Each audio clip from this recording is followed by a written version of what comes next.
বিসমিল্লাহির রহমানির রহিম। আসসালামু আলাইকুম ওরহমতুল্লাহ। সম্মানিত দিনী ভাই বোনেরা,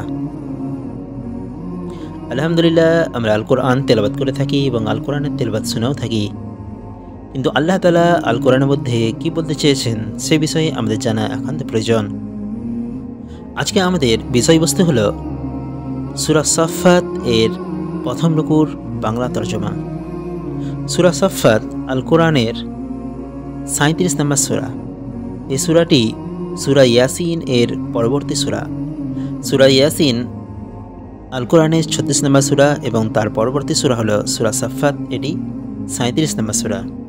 আজকে আমরা এই সূরা সাফফাত এর প্রথম রুকু অর্থাৎ ১ থেকে ২১ নম্বর আয়াতের বাংলা তর্জমা করব ইনশাআল্লাহ। আল্লাহ তাআলা আমাদেরকে ধৈর্য সহকারে এই সূরা সাফফাত এর বাংলা তর্জমা শোনার তৌফিক দান করুন, আমিন।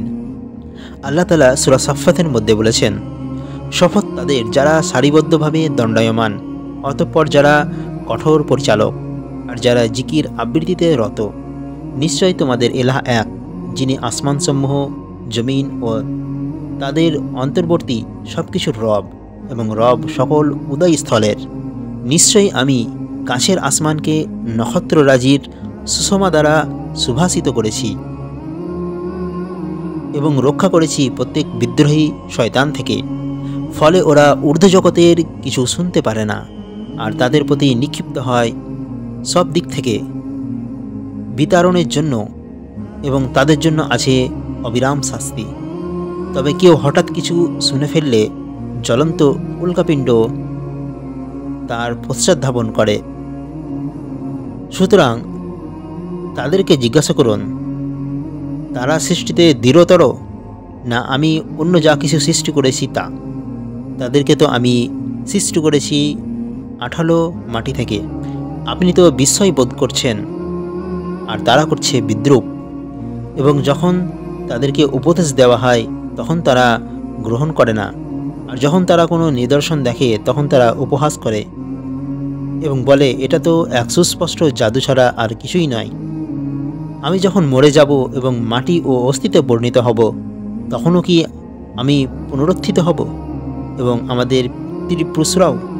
বলুন হ্যাঁ, এবং তোমরা হবে লাঞ্ছিত। অতঃপর তা তো একটিমাত্র প্রচণ্ড ধমক, আর তখনই তারা দেখবে এবং তারা বলবে, হায় দুর্ভোগ আমাদের, এটাই তো প্রতিদান দিবস, এটাই তো ফায়সালার দিন, যার প্রতি তোমরা মিথ্যারোপ করতে। সূরা সাফফাত এর প্রথম রুকু অর্থাৎ ১ থেকে ২১ নম্বর আয়াতের বাংলা তর্জমা সমাপ্ত হয়েছে। আল্লাহ তাআলা আমাদেরকে আল কোরআন বোঝার এবং সেই মতো জীবনযাপন করার তৌফিক দান করুন। আজকের মতো এতটুকুই। ইনশাআল্লাহ পরবর্তী ভিডিওতে এর সংক্ষিপ্ত আলোচনা হবে এবং এর পরবর্তী আয়াতসমূহের বাংলা তর্জমা ও সংক্ষিপ্ত আলোচনা হবে ইনশাআল্লাহ। আজকের মতো এতটুকুই। আসসালামু আলাইকুম ওয়া রাহমাতুল্লাহি ওয়া বারাকাতুহু।